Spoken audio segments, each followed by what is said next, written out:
लेकिन एक न एक दिन तो राख में परिवर्तित होना ही होना है। तो जीवन का सच है, आप इसे माने या न माने, स्वीकार करें या न करें, लेकिन ये बात तय है, जो शरीर आज बहुत सुंदर सा दिखाई दे रहा है, जिसके ऊपर व्यक्ति मान करता है, गुमान करता है, अपनी पहचान बनाता है, पर वो पहचान उसकी शाश्वत नहीं है, वो स्थिर नहीं है, वो मिटने वाली है। गांव बदलेगा, धाम बदलेगा, काम बदलेगा, ये नाम बदल जाएगा, अनंतों बार बदला है और अभी भी निश्चित रूप से बदलेगा। ये शरीर की रात हो, इसके पहले आचार्य गुरुवर्य विद्यासागर जी महाराज मूक माटी महाकाव्य में कहते हैं कि हे चेतनात्माओं, देह की राख हो, इसके पहले राख खरा। खरा तत्व क्या है, इसे पहचान लो। जब देह की राख होगी फिर कुछ न कर पाओगे, पर्याय बदल जाएगी। तो पर्याय बदले, इसके पहले खरा तत्व क्या है, उसे पहचान लो। गुजराती में बहुत अच्छी पंक्तियां कही गई है। अंत तो काया तारी राख रे थवानी, जो जे रे तारी जिंदगी जवानी। जवानी का अर्थ बोलो बोलो क्या होता है? जवानी नहीं, वो युवा, वो प्रौढ़, वो अवस्था नहीं है। जवानी का अर्थ है जाने वाली है। जो जे रे तारी जिंदगी जवानी, जिंदगी जवानी अया नथी रहेवानी। जो जे रे तारी जिंदगी जवानी, अंत तो काया तारी राख रे थवानी।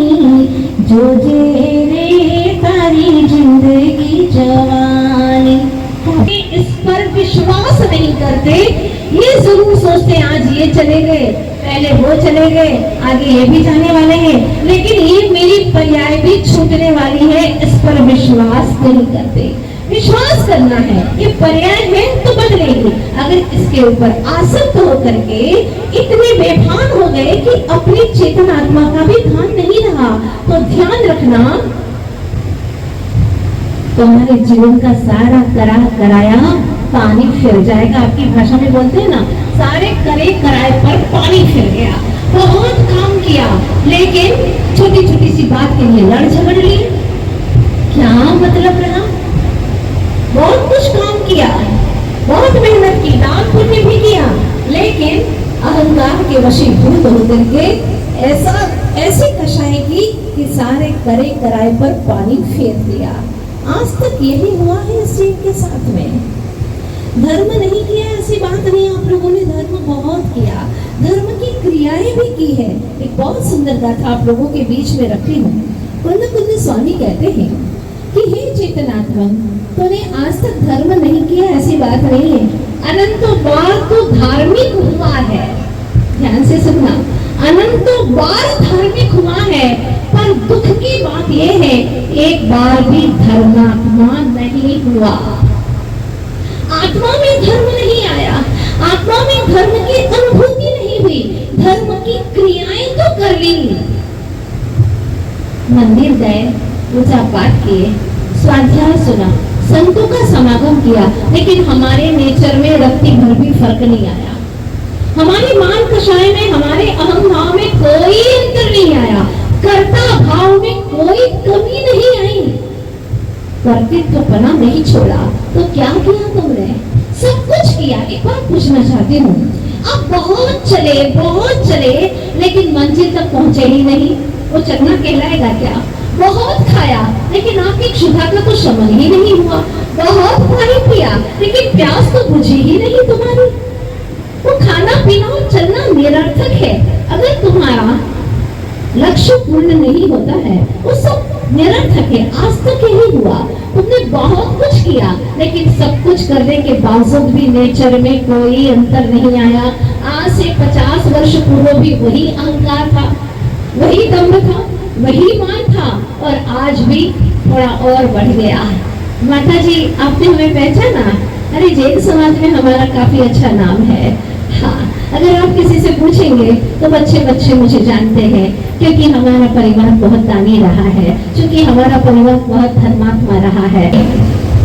रहे होंगे, कितनी बार रहे होंगे, अलग तो बार रहे होंगे, लेकिन क्या काम का, कुछ काम का नहीं है। इसीलिए आप सबसे गुजारिश है, अभी तक जो किया है उसको खोटी पर टांग दो, कुछ काम का नहीं है।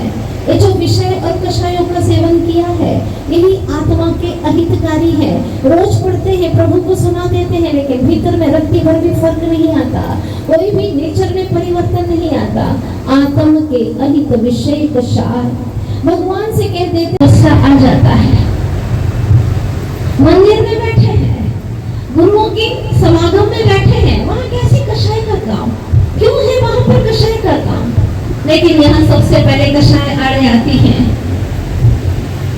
हम कुछ है या नहीं, हमारा नाम है या नहीं, हम भी तो आगे होना चाहिए ना, हमारा भी तो आगे होना चाहिए ना। नाम से क्या आगे होना, अनंत बार नाम तो आगे भी आ गया, लेकिन काम ऐसा करो, कर तो ऐसा काम जगत में दुनिया को तो याद रहे, तेरे मर जाने के बाद भी तेरा नाम अमर रहे, ऐसा तो कुछ काम कर। लेकिन काम करने पर भी नाम की जिसे चाहत ना हो, ऐसे दुनिया में बहुत विरले प्राणी हैं। ऐसे बनो, चुनिंदा लोगों में से तुम्हारा नाम हो। किसका नाम अमर रहा? क्या सिद्धों का कोई नाम है? बोलिए ना, कोई सिद्धों का नाम है? आज तो मंदिरों के भी नाम आदमियों के नाम से रखते हैं। हम कंफ्यूज हो जाते हैं कि भगवान कौन से हैं। लोग कहते हैं उनका मंदिर है, उनका कैसे मंदिर हो सकता है? मंदिर तो भगवान का होता है।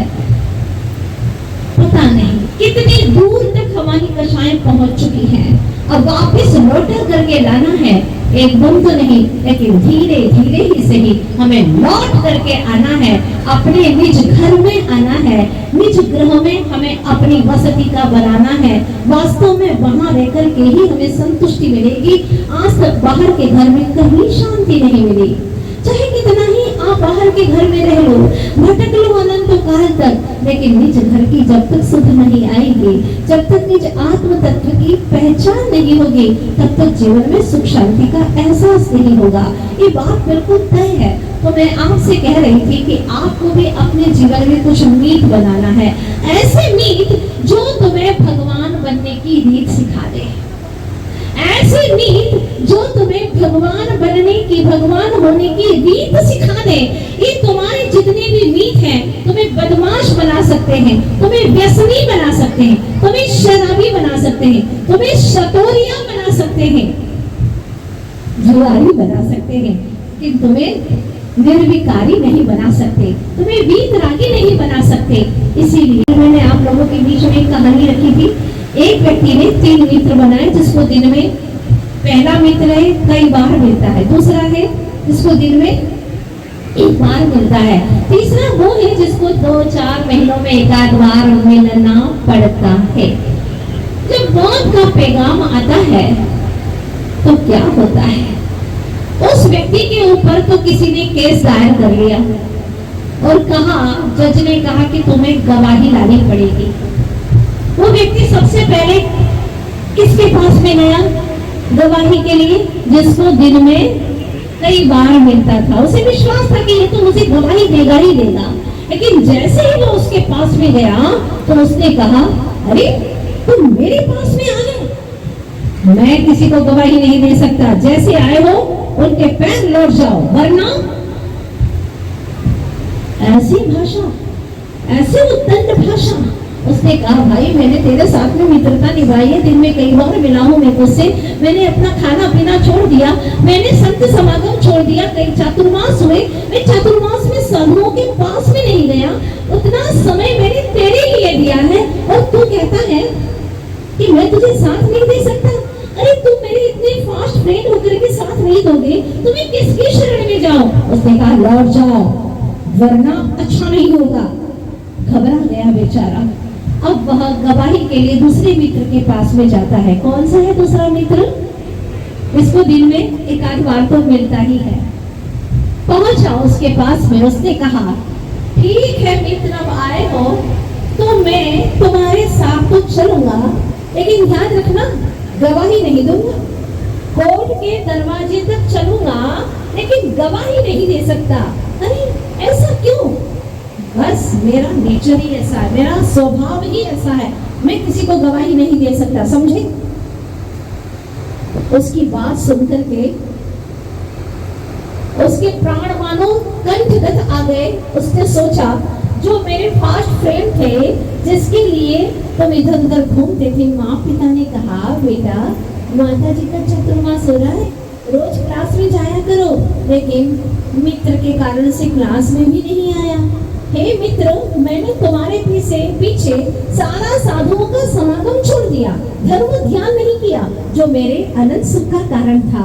मैंने सब कुछ छोड़ करके तुम्हारी शरण में, तुम्हारे पास में रह करके सारा जीवन व्यतीत कर दिया, और तुम हो कि गवाही नहीं दे सकते। जरा सी कैसे मित्र हो? उसने कहा, लौट जाओ, मैं गवाही नहीं दे सकता, जाऊंगा तो कोर्ट के दरवाजे तक। अब वह बेचारा हाँफता, दौड़ता, परेशान होता तीसरे मित्र के पास में पहुंचा। क्या कोई आशा थी उससे? बोलो ना, क्या आशा रखे? जिसको 2-4 महीने में एक आध बार मिलना पड़ता था उसे मजबूरन, फिर भी जा करके कांपता हुआ पहुंचा। और दूर से ही तीसरे मित्र ने देखा, वो नीचे उतर करके आया।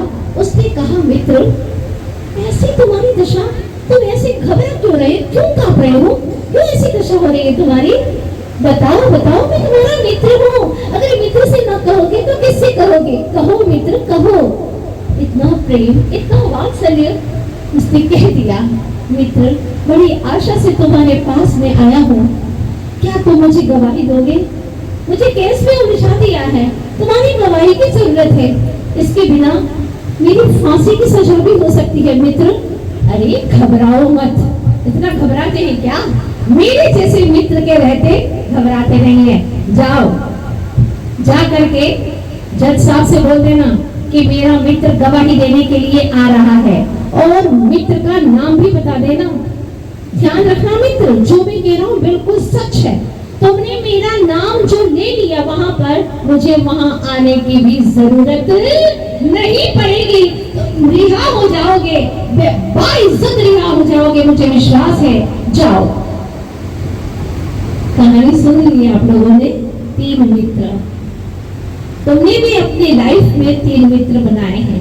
पहला वो जिसको दिन में कई बार मिलते हो, दूसरा वो मित्र जिसको दिन में एक आध बार तो मिलते ही हो, तीसरा वो मित्र जिसको तुम्हें 2-4 महीने में, 6 महीने में, वर्ष भर में एक आध बार मिलना बोलो पड़ता है। मजबूरी है, लाचारी है, कमजोरी है तुम्हारी, क्या कहें। जब मौत का पैगाम आता है तो मौत कहती है कि बताओ तुमने अपनी जिंदगी में क्या नेक काम किए हैं, ताकि मैं तुम्हारी अच्छी अगली गति में ट्रांसफर कर दूं। तुम्हारी बात नहीं मानेंगे, गवाही के लिए लाओ तुम किसी को। अब मौत का पैगाम आ गया। मौत आती है, शरीर तो छूट जाता है, लेकिन आत्मा कभी मरता नहीं है। कल ही मैंने कहा था, दबे दबे पाँव मौत आती, मौत जब आए तो मन मत घबराने दो, निश्चित ही मृत्यु से जीवन का अंत नहीं, प्राण मुखर होते देह बदल जाने दो, प्राण मुखर होते हैं देह बदल जाने दो। घबराता नहीं है संवेद दृष्टि आत्मा। तत्वज्ञानी इंसान कभी भी घबराता नहीं है मौत से। जिसका हिसाब किताब सही है, चाहे कितना ही बड़ा ऑफिसर आ जाए, वह घबराता है। दूर से ही पता चला कि ऑफिसर आ रहे हैं, हाँ, अब तो रेड भी पड़ सकती है, कुछ भी अनर्थकारी कार्य हो सकता है, वो घबराता है। क्यों? क्योंकि हिसाब किताब सही नहीं, गड़बड़ घोटाला है। अभी तो जीएसटी का मामला और खतरनाक हो गया है, और उसके भी कई रास्ते लोगों ने निकाल लिए हैं। क्या करें, निकालना ही पड़ता है, नहीं तो कमाएंगे। क्षणों में आपको हिसाब किताब देना है अपनी जिंदगी का, लेकिन बेईमान मन क्या करता है, थोड़ा सा धर्म किया उसको तो बताता है, और जो पाप इकट्ठा किया है उसको बताता ही नहीं। तो अपने जीवन में कुछ अच्छे नेक काम किए, हाँ बिल्कुल किए हैं। जब चातुर्मास हुआ तो हम रोजाना स्वाध्याय करते थे, पूजन पाठ करते थे, बहुत धर्म ध्यान किया, लेकिन तुमने 1 घंटा धर्म ध्यान में समय दिया, 23 घंटा किसमें दिया? विषय कषायों में। ज्यादा से ज्यादा समय तुमने विषय कषायों में दिया। और ध्यान रखना, 1 घंटा भी जो दिया है वो इसीलिए दिया है कि मेरा जीवन जो 23 घंटे पाप कर रहा हूं उसका फल मुझे प्राप्त ना हो, इसीलिए कर रहे हो। और मैं कुंद कुंद स्वामी की गाथा, तो उन्होंने समयसार ग्रंथराज को लिखा। एक बार समयसार ग्रंथराज को पढ़ेंगे ना, आप सब कुछ भूल जाएंगे। अद्भुत ग्रंथ है, और मैं चाहती हूँ कि इस बार ग्वालियर वालों को समयसार ग्रंथ पढ़ाया जाए। और आप कहोगे कि हम कैसे समझेंगे, जिसको नमोकार मंत्र आता है वो सब समझ, लेकिन ये सब कुछ किया महत्वपूर्ण नहीं है, क्यों किया ये महत्वपूर्ण है। रात्रि भोजन का त्याग तो कर दिया, कई लोग त्याग करते हैं, और चातुर्मास के दरमियान अधिकांश नहीं होगा, मजबूरी है क्या? नहीं। तो आपने भी अपनी जिंदगी में 3 मित्र बनाए हैं। पहला वो जिसको आप दिन में कई बार मिलते हैं, दूसरा वो जिसको दिन में 1 बार मिलते हैं, और तीसरा वो जिसको महीने 2 महीने 4 महीने 6 महीने में 1 बार मिलना पड़ता है। जब मौत का पैगाम आता है तो आप पहले मित्र के पास में जाते हैं और कहते हैं हमें गवाही देना है, चलो हमारे साथ में। वो पहला मित्र कौन सा है तुम्हारा? शरीर, जिसको दिन में आप कई बार मिलते हो ना। उठते ही सबसे पहले आंख खोली, बेड टी चाहिए। क्या चाहिए? Bed tea. किसके लिए चाहिए? इस मित्र के लिए, पहले मित्र के लिए, है ना। खिलाना पिलाना शुरू हो जाता, नहलाना किसके लिए? इसके लिए। धुलाना इसके लिए, कपड़े पहनाना इसके लिए, खिलाना इसके लिए। सारी जितनी भी तुम कमाते हो उसमें मुख्य अगर कोई है तो वह है शरीर। तो प्रथम आपका मित्र आपने बनाया है नहीं? दिख रहा हो या नहीं? दर्पण के माध्यम से वास्तव में तुम अपने आप को जानते हो कि तुम अच्छे हो या नहीं, लेकिन भीतर की बात भला कौन सुनता है? दर्पण में ही देखते हैं। तो मैं आपसे गुजारिश करती हूँ, मत रूप निहारो दर्पण में, मत रूप निहारो दर्पण में, दर्पण धुंधला हो जाएगा। निज रूप निहारो अंत में, जीवन उजला हो जाएगा, जीवन उजला हो जाएगा। निज रूप को, निज स्वरूप को अपने ज्ञान रूपी दर्पण में निहारो तो तुम्हारा जीवन उजला हो जाएगा, धवल हो जाएगा, शुभ्र हो जाएगा। भीतर में झांकने के लिए समय सार जैसे महाग्रंथ का दर्पण हमें कुंद स्वामी ने दिया है। उसके माध्यम से अपने स्वरूप को निहारना कि मैं कौन हूँ, क्या स्वरूप है मेरा, क्या करना है मुझे 24 घंटा, कैसे जीवन जीना है मुझे, आखिर क्या विचार करना है, परिणामों की प्रगति कैसी होना चाहिए मुझे। वो सारी बातें समयसार ग्रंथराज में कुंद स्वामी सिखाएंगे, आपको तैयार रखिएगा। और ये जीवन की वार्ता को सुनने के लिए अद्भुत वार्ताएं हैं, सारी दुनिया से भिन्न है उनकी बातें, दुनिया से कहीं मिलती जुलती नहीं है, एकदम अद्भुत। हर बात के सुनने में आपको बहुत आनंद आने वाला है। वो समयसार ग्रंथराज है, सभी के सुनने के योग्य है। जो आत्माएं हैं उन्हें अपने परमात्मा तत्व को प्रकट करने के लिए अवश्य ही श्रवण करना चाहिए।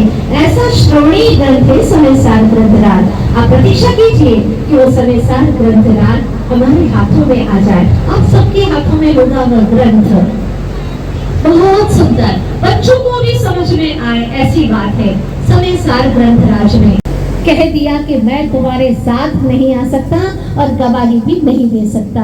अब दूसरे मित्र के पास में जाते हैं, जैसे रोज मिलते हैं, घर में जाते हो घर वालों से मिलते हो, घर वाली से मिलते हो ना हम लोग, दिन में एक आध बार तो मिलते ही हो, और सब खैरियत पूछते हो घर की, सब ठीक ठाक तो चल रहा है, सब कुशलता तो है। जब मौत का पैगाम आता है तो इनसे कहते हैं अब मेरा जाने का समय आ गया है, तुम चलोगी मेरे साथ में? उसने कहा क्या ऐसे दुश्मन हूं मैं तुम्हारी कि मुझे भी साथ में लेके जाओ? इतने साधु संतों का प्रवचन सुना है, उन्होंने कहा है, क्या कहा है? ये जो पत्नी है वो कहाँ तक जाती है, बोलो ना? हाँ, द्वार तक ही जाती है। दूसरे मित्र ने कहा था मैं द्वार तक जा सकता हूँ लेकिन गवाही नहीं दे सकता। पत्नी भी कहती है कि मैं भी सिर्फ द्वार तक जा, कमला चलतन पेंड जाए मरघट तक परिवारा, कहते हैं ना, कमला यानी स्त्री, वो जाएगी, कमला चलतन जाए, वो चल करके नहीं जाती मरघट तक, वो सिर्फ दरवाजे तक ही रहती है। मरघट तक परिवारा, और मरघट तक जाते हैं परिवार के लोग, क्यों? क्योंकि बांध करके उसको लेकर के गए हैं, कहीं भूत बन करके वापिस ना आ जाए। उसको जला देना है, उसके शरीर को जला देना है, राख कर देना है। जो पिता अपने पुत्र को आज तक नहीं आने देता था, उस पिता को आँच देने के लिए वही पुत्र जा रहा है। क्या दुनिया की, क्या कहूं, कैसी सच्ची बात है यहाँ, कितनी कड़वी बात है यहाँ, कितना कटु सत्य है यहाँ, और कितना नग्न सत्य है यहाँ कि वही पुत्र पिता को आँच देने के लिए आगे आगे जाता है, जलाने के लिए, उसके शरीर को जलाने के लिए। जिस शरीर से वो पैदा हुआ है, जिस माँ से पैदा हुआ है, उसी शरीर को जलाने के लिए आगे आगे चलता है। यहाँ कौन किसका है, जरा सोचो आप। कोई किसी का नहीं। दूसरे मित्र ने भी कह दिया कि मैं द्वार तक जाऊंगा लेकिन वहां गवाही नहीं दे सकता। अब 2 मित्र तो छूट गए, समय भी आपका हो रहा है। शीघ्रता से तीसरे मित्र के पास ले आना चाहती हूँ। तीसरा मित्र आपने बनाया तो नहीं है, बनाना पड़ा है। अब क्या करें माता जी, हमारा ग्वालियर प्रसिद्ध है, कई बार साधु संत आते हैं यहाँ पर, तो आना ही पड़ता है हम लोगों को। नहीं आए तो अच्छा भी नहीं लगता है, लोग पूछते हैं क्यों भाई क्यों नहीं आए, धर्म सभा में दिखते नहीं हो, आजकल चातुर्मास में दिखते नहीं हो, कहाँ रहते हो? तो क्या करें, आना ही पड़ता है, मजबूरी है। चेहरा देख लो तो कितनी मजबूरी है उसकी, आना पड़ता है। घूमने जाते हो, क्लब में जाते हो, होटल में जाते हो, खाने पीने मौज ऐशो आराम के लिए जाते हो, जाना पड़ता है, ऐसा नहीं। लेकिन मंदिर क्या करें, अब जाना ही पड़ता है। आप लोग ऐसे में तो नहीं हो ना, बोलो, आना पड़ता है, ऐसी दशा वाले तो नहीं हो तुम लोग, आते हैं। सौभाग्य है हमारा, ये भाग्य है हमारा, बड़ा भाग्य है हमारा जो हमें अपने आत्मा की कथा सुनने का अवसर प्राप्त हो रहा है। मैं कौन हूँ, मैं भवों से अनजान था, उसको जानने का अवसर प्राप्त हो रहा है, वो भाग्य है हमारा। तो आप लोग बड़भागी है ना, हतभागी तो नहीं है। आपने भी बनाया है, वह है भगवान, वह है धर्म, वह है गुरु, जिसको आपने तीसरा मित्र बनाया है।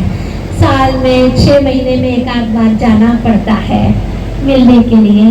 लेकिन तीसरे मित्र ने क्या कहा था, मित्र घबराओ मत, मेरे रहते तुम इस तरह से दयनीय मत बनो, मेरा नाम ले लेना। भगवान का नाम लेते ही चाहे कैसे ही घोर संकट क्यों न हो, तुम उसे अवश्य उबर जाओगे, ये वादा है।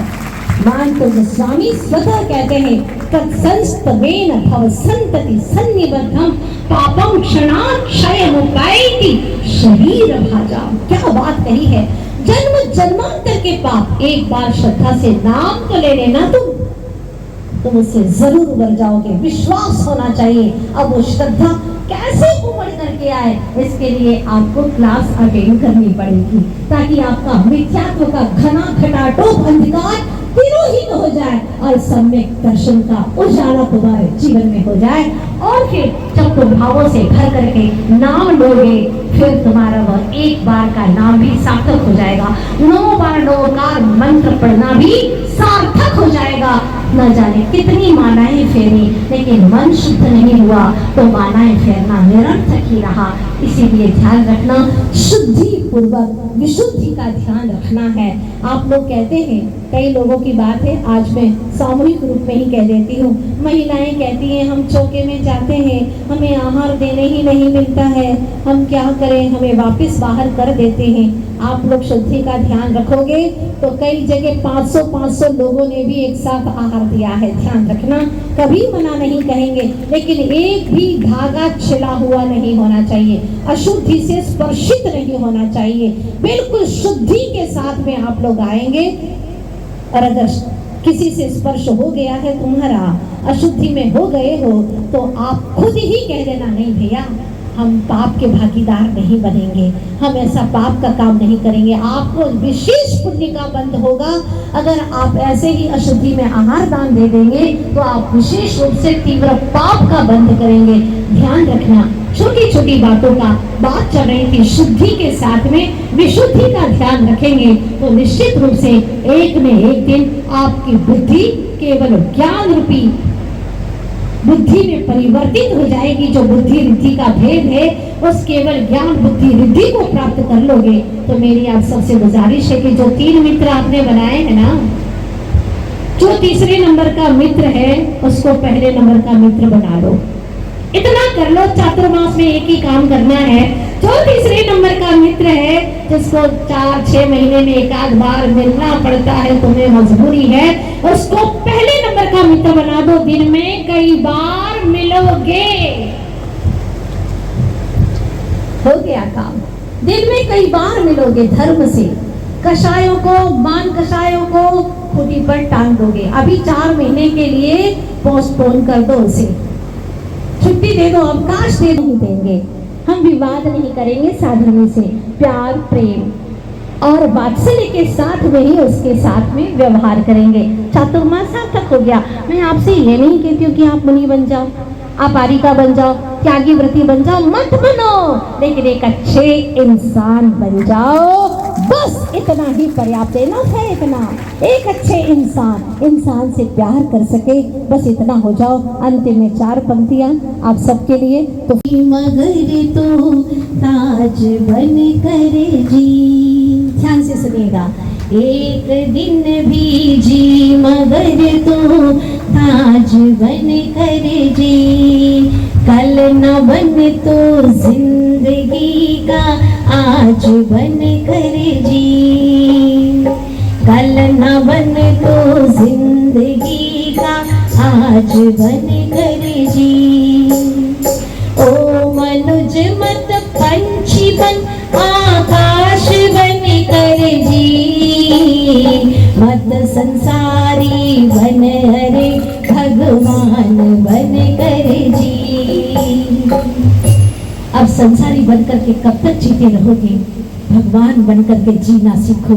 और वह समय आ गया है आप सबके जीवन का एक बहुत बड़ा त्योहार, बहुत बड़ा पर्व, जिसे आप बहुत अच्छे बेहतरीन तरीके से जी सकते हैं और अपनी जिंदगी को पूरी तरह से बदल सकते हैं। सिर्फ शब्दों में नहीं, सच में बदलना है। और आज तक ऐसा हुआ है, चातुर्मास के उपरांत लोग कहते हैं क्या जिंदगी थी और क्या हो गई, कितनी बेहतरीन हो गई जिंदगी। एक बात सच कहो, आप लोगों से विवाद करके, आप घमंड करके, क्रूर भाव करके, संक्रेश भाव करके चैन पाते हैं क्या? बोलो ना, नहीं। तो अपने आप को बदलने का तय कर लीजिएगा, निश्चित रूप से बहुत आनंद आएगा। 2 मिनट के लिए हम गुरु भक्ति के लिए चलते हैं।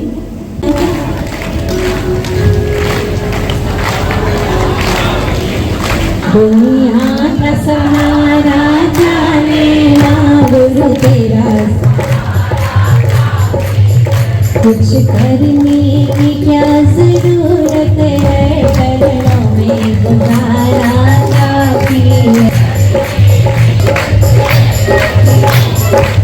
सब सोच रहे कि हम भी कुछ करेंगे, हमारा भी किसी में नाम हो, हमारा भी कुछ करने में नाम हो। सब करना धरना छोड़ दो, करना मरना ही मरना है, कुछ नहीं करना, चरणों में गुजारा काफी है। माना दुनिया रंगीन बहुत पर चीज यहाँ हरे नश्वर है।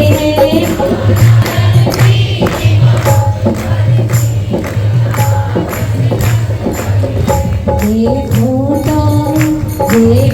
तो क्या क्या देखो गुरु तेरा एक नजारा काफी है। गाइए भक्ति से।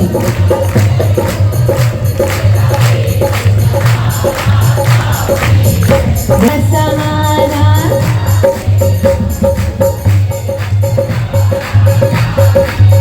धन दौलत का क्या करना है, इन महलों का क्या करना है।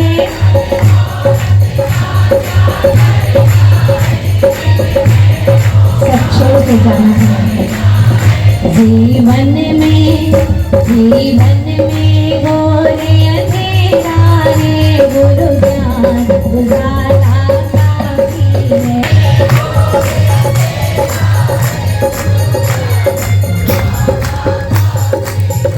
दुनिया का सहारा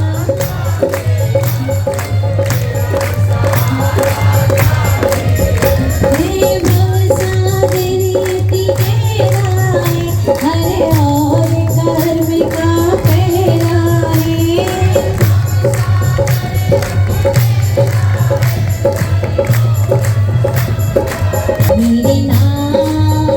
मेरी नाव पुरानी जर जर से, तेरा एक इशारा काफी है।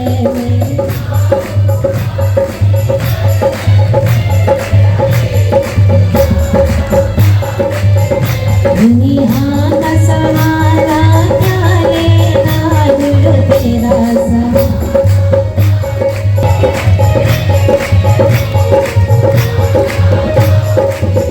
दुनिया का सहारा क्या लेना, गुरु तेरा सहारा काफी है।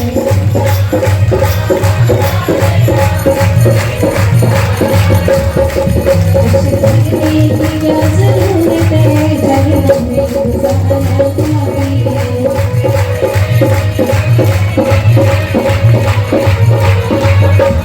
श्री 24 भगवान की, आचार्य गुरुवर्ष विद्यासागर जी महाराज की, आचार्य गुरु श्री समय सागर जी महाराज की।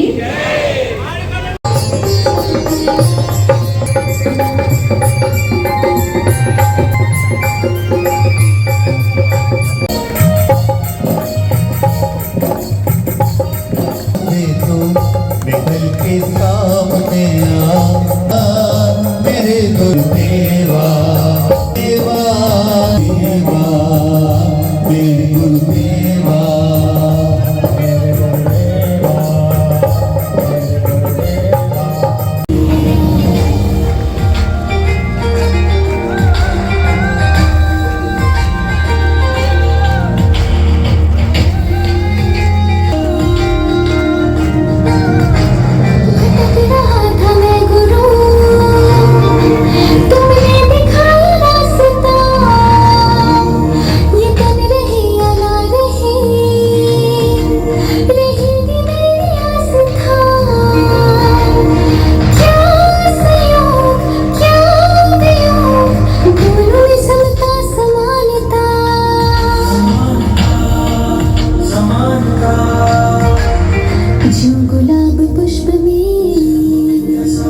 हमारे बीच उपस्थित हैं श्रीमान विजय जी जैन साहब, एवं तालियां बजाकर उनके अनुभव मुक्त करें, इस बड़े काम के आ जाएं और गुरु माँ के चरणों में श्री बलवेद का हाँ और इंद्रकंठ जैन मंदिर कमेटी से भी उपस्थित लोग हैं।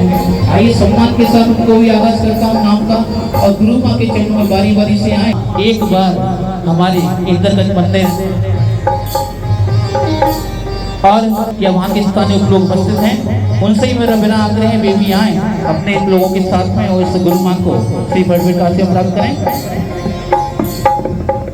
नया बाजार जैन मंदिर कमेटी उपस्थित, वहाँ के स्थानीय लोग उपस्थित हैं और निवेदन करते हैं कि गुरु माँ के चरणों में उपस्थित हूँ श्री बलवेद का जैन साहब से निवेदन करूँगा वे भी आए उपस्थित हैं।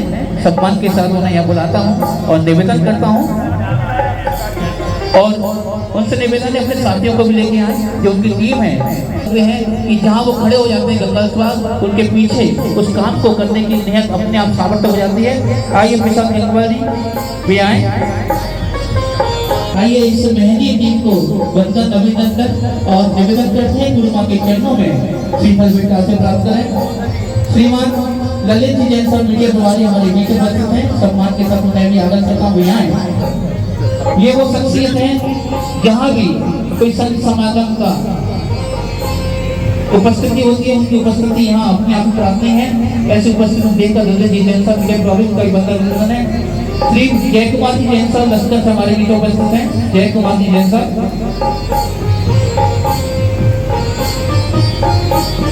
श्रीमान सतीश चंदी जैन गोले का बंदे, एससी जैन साहब के उपस्थित हमारे बीच उपस्थित हैं। आइए चक लश्कर से उपस्थित हैं उमेश जी जैन साहब निवासी श्रीमान उमेश जी जैन साहब आइए गुरु मां के पर बैठ करें। करपट कार्यकर्ता श्रीमान सौरभ जी जैन साहब, एक बार तालियां बजा दें सौरभ जैन साहब को।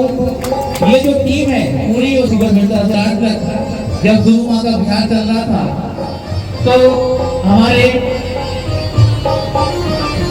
विकास जी जैन ड्यूटी कैडर द्वारा बोली मैं उनको बुलाऊंगा। उन्होंने शुद्धता के साथ हमको यहाँ भोजन वितरित किया, ऐसी शुद्ध भावना के साथ उन्होंने अपना सहयोग दिया। आइए गुरु मां के चरणों में उन्हें श्रीफल बुलाते हैं। डॉक्टर ओम प्रकाश जी जैन साहब वे भी यहाँ उसी बल से प्राप्त करें। ओम प्रकाश जी किसी का नाम ले नहीं पाया हूँ तो मैं क्षमा चाहता हूँ। अपने हाथों को इस श्रीफल का रूप देकर हमारे बीच में कुछ उपस्थित हैं। आइए गुरु मां के चरणों में श्रीफल बेचकर आशीर्वाद प्राप्त करें। एम कुमार जी आए और अनेकों भक्तगण गुरु प्राप्त करते हैं। वहीं से बंदा में कर रहे हैं गुरु मां को और आगे का कार्यक्रम को गति भी बात करते हैं। नगर तो आमंत्रित करता हूँ वे आए और आज के कार्यक्रम का चित्र अनावरण के द्वारा यहाँ संबोधित करें। श्रीमान मास्टर हरिचंद जी जैन साहब।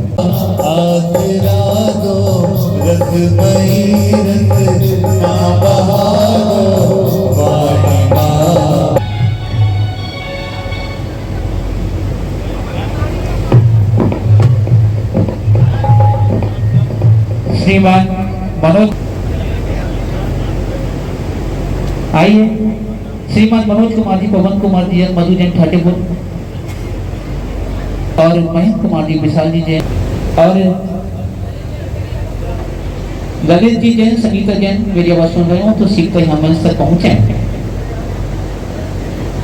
जी।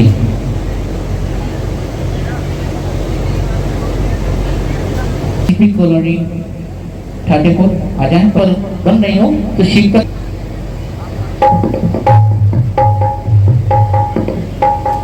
गुरु मां का पावन 36वां चातुर्मास ग्रेटर ग्वालियर।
Mangaina